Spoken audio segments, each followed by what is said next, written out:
Hello everyone, welcome to the YouTube channel of Data Pilot, in which we are going to discuss about various projects, data science job roles, importance, and various other things. So let's get started.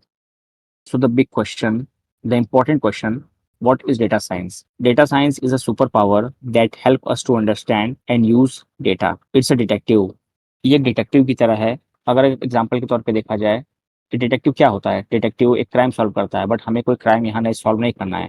हमें एक ऐसा detective बनना है जो data को use करे, data को various anomalies, बहुत सारे उसमें जो डिफेक्ट्स होते हैं उसे फाइंड करे, उसे सॉल्व करे मैथमेटिकल, स्टैटिस्टिकल और बहुत सारे प्रोग्रामिंग लैंग्वेज को यूज करके, ताकि वो बड़े बिजनेसेस और ऑर्गेनाइजेशंस को हेल्प कर सके अच्छे डिसीजंस मेकिंग के लिए, ताकि उन्हें बिजनेस के लिए, ऑर्गेनाइजेशन के लिए प्रॉफिटेबल हो, अच्छे हो। Tools and technologies that are used in data science. Data science में क्या क्या टेक्नोलॉजी हम यूज करते हैं, जैसे ये चार आपको स्लाइड्स में दिख रहे हैं: Python, R, SQL, Jupyter Notebook. First up is Python. It is like a Swiss Army knife of programming language. It is a very versatile programming language widely used in data science fields because it is so powerful. It is easy to learn, easy to memorize. It can do a bit of everything, and it's pretty easy to learn. And the second one is R. R is a great statistics and making cool graph and chart. Other the third one is SQL. SQL is another important one. It helps us to work with database, which is where a lot of data is stored. Lastly, Jupyter Notebook. हम इसे online web page पे access कर सकते हैं। अगर आप इसे offline use करना चाहें तो आप इसे ऑफलाइन भी अपने पीसी में डाउनलोड करके यूज सकते हैं। ये एक बिगिनर लेवल के लिए बहुत अच्छा टूल सॉफ्टवेयर है, जिसे आप यूज कर सकते हैं to write codes, see the results and add notes all in one place. It's super handy for experimenting with data. Applications in data science, जैसे आप स्लाइड्स में देख सकते हैं, जैसे कि चार हमने आप एग्जांपल्स दिए हैं: personal recommendation, health care diagnosis, fraud detection, climate change analysis. Personal recommendation का अगर बात की जाए, आप एग्जांपल ले सकते हैं नेटफ्लिक्स का। नेटफ्लिक्स पर्सनल रिकमेंडेशन बहुत ज़्यादा यूज़ करता है। आपने कोई शो देखा, कोई मूवी देखा, कोई डॉक्यूमेंट्री देखा, चाहे वो एक्शन हो, थ्रिलर हो, चाहे क्राइम ड्रामा हो, आपको अगर किसी एक पर्टिकुलर आपको पसंद आया, आपने दूसरा भी देखा, तीसरा भी देखा, तो नेटफ्लिक्स को आइडिया जाता है, उसको सॉफ्टवेयर को, उसको एल्गोरिदम को, इस कस्टमर को एक पर्टिकुलर टाइप ऑफ मूवीज पसंद है, तो आपके लिए वो मूवीज कैटेगराइज करता है, आपके होम स्क्रीन पे दिखाता है, ताकि आप उसे और देखें। मैं जो देख रहा हूँ, हाँ मुझे पसंद आ रहा है, उसके लिए। हेल्थ केयर डायग्नोसिस, पहले हेल्थ केयर फैसिलिटीज बहुत लो हुआ करती थी। आपको छोटे छोटे बीमारी के लिए, छोटे छोटे चीज़ों के लिए बहुत वेट करना पड़ता था। आज डेटा साइंस की मदद से हम बहुत सारी चीज़ें, बहुत सारे हेल्थ रिपोर्ट्स, बहुत सारे जो हेल्थ इश्यूज होते हैं, वो पहले ही हमें वो अलर्ट कर देता है कि हाँ आपको इसका सबसे बड़ा एग्जाम्पल आप एप्पल वॉच को ले सकते हैं। एप्पल वॉच में बहुत सारे उन्होंने फिटनेस ट्रैकिंग, हेल्थ ट्रैकिंग, जितने फीचर्स उन्होंने डेटा साइंस को यूज करके डाला है। आपने कभी कई कई बार न्यूज में देखे होंगे, कई बार सुने होंगे कि हाँ किसी कोई पेशेंट था, वो गिरने वाला था, उसने डिटेक्ट किया कि हाँ इसे हार्ट रेट, इसकी हार्ट की स्पीड ज़्यादा हो गई है, सांस लेने में, ईसीजी वगैरह में थोड़ा नॉर्मल से ज़्यादा है, तो उसने डिटेक्ट किया कि हाँ ये प्रॉब्लम हो सकती है, जिससे उसे फ़ायदा मिला, जान बची। थर्ड है फ्रॉड डिटेक्शन। अब इसको बैंक्स बहुत ज़्यादा यूज़ करते हैं। फॉर एग्जांपल, हम बहुत बैंक्स की बहुत सारी सर्विसेज यूज़ कर सकते हैं, यूज़ करते हैं अपने डे टू डे लाइफ में। Net banking, UPI, credit card, debit card, ये इतनी बड़ी चीज़ें हैं। यहाँ पे नंबर, मतलब यहाँ पे एक दो सौ हजार नहीं, हर दिन हर घंटे बिलियंस ऑफ ट्रांजेक्शन होते हैं। तो इन ट्रांजेक्शन को रिकॉर्ड में रखना, मेंटेन करना बहुत बड़ी बात है। अब इसे हम मैनुअल अगर करने जाएं तो मैनुअली पॉसिबल ही नहीं है, ये एक इम्पॉसिबल टास्क है जो कि कोई नहीं कर सकता। तो इसलिए हमें मशीन लर्निंग, हमें इसे यूज करना पड़ता है, जिससे बैंक्स को फ्रॉड डिटेक्ट करने में, बड़ी से बड़ा डेटा हैंडल करने में हेल्प मिलती है। क्लाइमेट चेंज एनालिसिस, अभी आज हमें अगर जानना है कि शाम को, अगर आपको कहीं कहीं शाम को जाना है, या कल का आप कहीं घूमने का प्लानिंग बना रहे हैं, आप वेदर पे देख सकते हैं कि आपको कल का, नॉट 100% श्योर, बट आप 90% तो श्योर होते हैं कि हाँ चलो मैंने ये वेदर मैंने देखा है, वेदर रिपोर्ट मैंने देखा कि हाँ कल कैसा मौसम रहेगा, कल क्या रहेगा, वगैरह वगैरह, ब्रीफ आइडिया दे देता है कि हाँ कल आपको मौसम कैसा रहेगा। यहाँ पे भी डेटा साइंस की मदद से काम किया जाता है। The data science work flow. Data science जो हम डे टू डे प्रोग्रामिंग में, डे टू डे जब आप किसी जॉब पे जाते हैं, या आपने किसी प्रोजेक्ट को हैंडल किया है, चाहे वो स्मॉल हो चाहे वो बड़ा हो, जब वो सब हैंडल करते हैं तो कुछ सारी चीज़ें आपको ध्यान में रखनी पड़ती हैं। First, define the problem. आपको जो डेटा दिया गया हो, अब उसकी साइज शायद 1 GB भी हो सकती है, 100 GB भी हो सकती है, 1 TB भी हो सकती है। आपको सबसे सिंप्लीफाई पहले क्या करना है, आपको डेटा आपको डिफाइन करना है कि आप किस पे काम कर रहे हैं, क्या काम कर रहे हैं, किस लिए काम कर रहे हैं, आपको क्या मेजर्स लेने हैं, क्या आपको डिजायर्ड आउटपुट चाहिए आपको, इसलिए आपको पहले प्रोजेक्ट को डिफाइन करना ज़रूरी है। उसके बाद आप कल डेटा कलेक्ट करेंगे। अभी आप सोचेंगे कि सामने से मुझे डेटा आया तो मुझे उस पे काम करना है, बट डेटा बहुत से फॉर्मेट्स में होता है।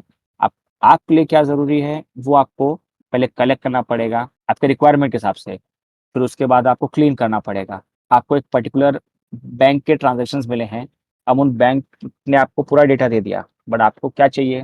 बट अब सामने वाले अगर प्रोजेक्ट में आपको उनको अगर सिर्फ़ क्रेडिट कार्ड का आउटपुट चाहिए, क्रेडिट कार्ड के बारे में उन्हें जानना है, तो आपको मिसिंग वैल्यूज़, रिमूव डुप्लिकेट्स, इन सब का कि आपको अगर चाहिए इन्फॉर्मेशन क्रेडिट कार्ड के बारे में, तो आपको पहले क्रेडिट कार्ड को एक अलग सेक्शन में करना पड़ेगा, उसे आपको निकालना पड़ेगा, जो अलग डेटा है उसको साइड में करना पड़ेगा, ताकि आप जिस पे काम करें, वो सिर्फ़ क्रेडिट कार्ड के इन्फॉर्मेशंस के बारे में ही रहे, सब पे मिक्स एंड मैच ना हो, नहीं तो आपके डेटा में बहुत सारी प्रॉब्लम्स आएँगी और जो आप डिज़ायर्ड आउटपुट लेना चाहते हैं, वो काम नहीं हो पाएगा।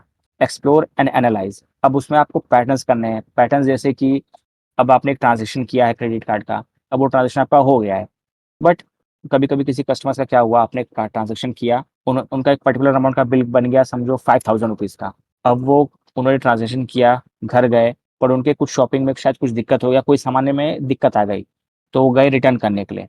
सामने वाले लोगों ने जिन्होंने कार्ड से ट्रांज़ैक्शन किया है, उस ट्रांज़ैक्शन में से उन्होंने एक पर्टिकुलर आइटम रिटर्न किया। अब जो रिटर्न आइटम की वैल्यू ₹800 है। अब उन्होंने ट्रांज़ैक्शन 1 घंटे पहले जो ट्रांज़ैक्शन किया वो ₹5000 का था।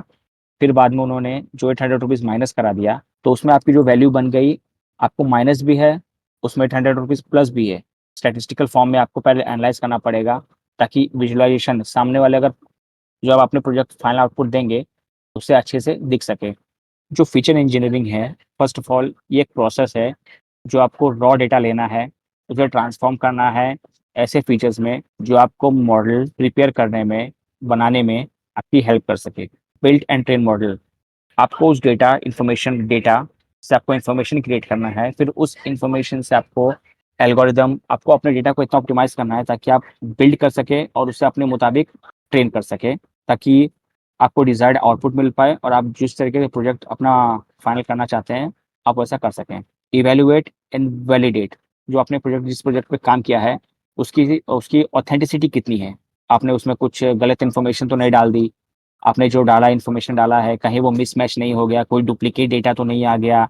क्योंकि अगर डुप्लीकेट डेटा आएगा तो at the end final value कुछ ना कुछ दिक्कत आएगा उसमें, इसलिए आपको इवैल्यूएट करना बहुत ज़रूरी है।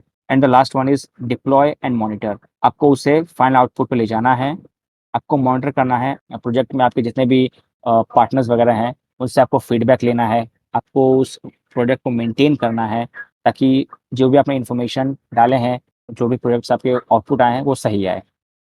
तो चलिए अभी बात करते हैं हम डेटा साइंस जॉब रोल के बारे में, जिसमें data scientist, data analyst, data engineer. ऐसे डेटा एनालिस्ट ये एक बेसिक है, जब कभी भी आपका ग्रेजुएशन कंप्लीट होता है तो आप डेटा एनालिस्ट की जॉब से ही आप अपनी शुरुआत करेंगे। एज अ डेटा एनालिस्ट आपको डेटा वेरियस सोर्सेज से कलेक्ट करना पड़ेगा, आपको डेटा को इंटरप्रेट करना है और विजुअलाइज तैयार करना है, एक रिपोर्ट तैयार करना पड़ेगा। और एज अ डेटा साइंटिस्ट आपको उसी डेटा को एनालाइज करना है, आपको लार्ज अमाउंट में प्रोसेस करना है, क्लीनिंग करना है और इंश्योर करना है कि आपकी जो एक्यूरेसी है डेटा की, वो काफ़ी हद तक मेंटेन रहे, ताकि आपके जो फाइनल आउटपुट के प्रोजेक्ट रहे, उसमें काम आए। और as a data engineer, building and maintaining the data pipeline to collect, process and store data efficiently, आपको various large types of data को आपको प्रोसेस करना है, इंश्योर करते हुए कि वो डेटा की क्वालिटी अच्छी हो और उसकी रिलायबिलिटी मेंटेन रहे। मशीन लर्निंग इंजीनियर का काम है डिज़ाइंस डिज़ाइंस और बहुत सारे मशीन लर्निंग एल्गोरिदम को इम्प्लीमेंट करना, ताकि जो भी आपका सिस्टम क्रिएट हुआ है वो ऑटोमेट कर सके, अच्छे से काम कर सके, बिना किसी दिक्कत के, जैसे कि विदाउट एनी ह्यूमन इंटरवेंशन।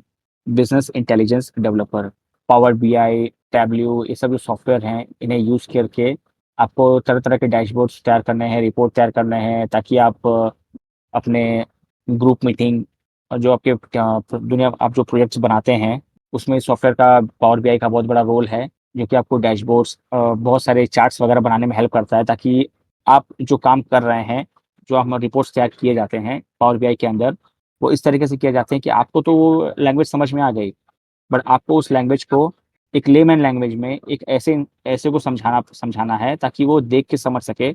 इसलिए हम पावर बीआई को एज़ अ सॉफ्टवेयर यूज़ करते हैं, चार्ट्स, ग्राफ, बहुत सारी चीज़ों को प्रिपेयर करने के लिए। और third, data architect. Data architect वो रोल है जो डेटा को बनाता है, डेटा को मैनेज करता है, डेटा को प्रोड्यूस करता है, डेटा की स्केलेबिलिटी, सिक्योरिटी और बहुत सारी चीज़ों पे काम करता है, जिसे हम आगे आने वाली वीडियोज़ पे अच्छे से आपको डिस्कस करेंगे। So for more information, you can contact to this email. You can write your queries and more about to this email datapalette2024@gmail.com. So thanks for watching this video. Hopefully you like this video.